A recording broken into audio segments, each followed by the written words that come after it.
कैलाश पर्वत पर उस दिन वातावरण अत्यंत शांत और दिव्य था। चारों ओर हिम से ढकी पर्वत श्रृंखलाएं, मंद शीतल हवा और आकाश में हल्की सी उजास फैली हुई थी।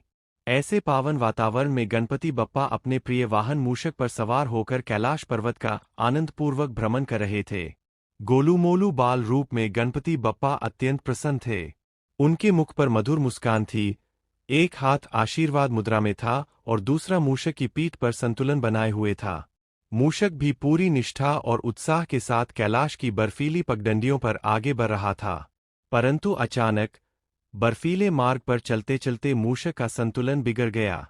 उसके पैर फिसले और वह स्वयं को संभाल न सका। उसी क्षण गणपति बप्पा का संतुलन भी डगमगा गया और वे मूषक की पीठ से फिसलकर नीचे भूमि पर गिर पड़े।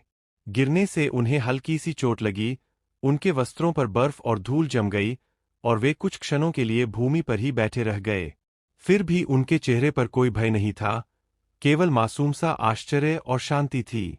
उसी समय आकाश मार्ग में एक दिव्य दृश्य घटित हो रहा था। चंद्र भगवान अपने 3 सुंदर सफेद घोड़ों के रथ पर सवार होकर आकाश में विचरण कर रहे थे।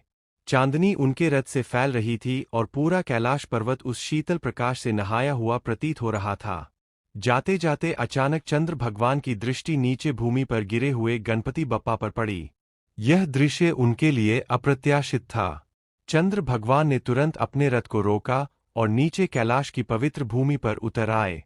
जब उन्होंने गणपति बप्पा को इस अवस्था में देखा, तो यह दृश्य उन्हें एक दिव्य लीला जैसा प्रतीत हुआ। उसी क्षण चंद्र भगवान जोर जोर से हंसने लगे।